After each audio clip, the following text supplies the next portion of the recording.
يا صباح الورد، يا صباح الجمال على حبايبنا الغاليين. من أجمل مناظر طبيعية ممكن تشوفها.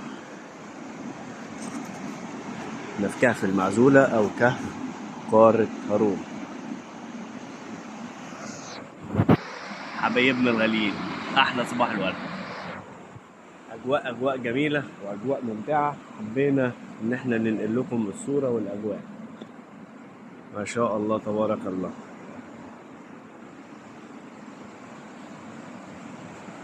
حد شاف الكهف ده قبل كده؟ طبعا المكان يا جماعه ما ينفعش طبعا الاطفال، هو اولا غير ممهد للنزول طبعا للي ما يعرفش، واللي متابعنا كده عارف المعلومات دي كده كلها يعني.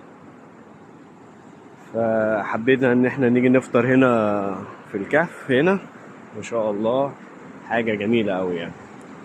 طبعا المكان صخري وفيه رمل وكده، فاللي يجي هنا يكون حذر يعني، ده لو حد جه يعني، عشان برضو المعلومه لله يعني.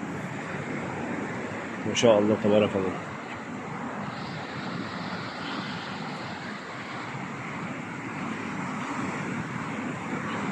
بصوا بصوا كده الاجواء ما شاء الله. عايز اوريكم الصوره من هنا كده، يا عيني على الجمال. في كهف تاني منظر فيه اجمل.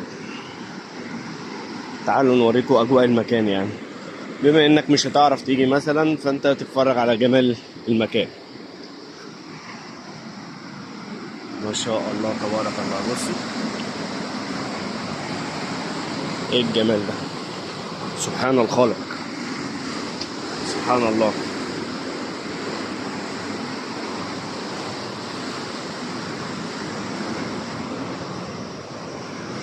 ما شاء الله هو ده الكهف.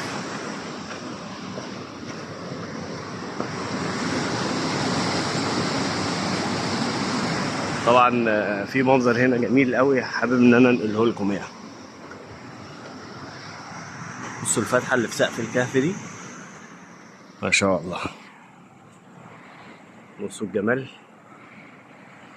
ما شاء الله لا قوة الا بالله. يا عيني بصوا سبحان الله.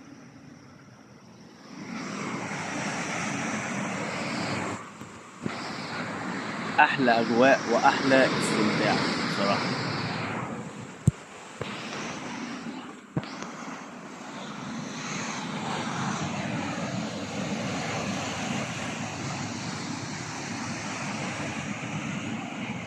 المكان ده طبعا فوق كده في مكان تاني كده تقدر تتصور منه، صعب طبعا طلوعه شويه، ولكن قبل كده عامل لكم منه فيديوهات من فوق يعني.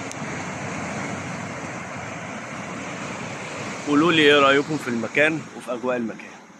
صباح الورد.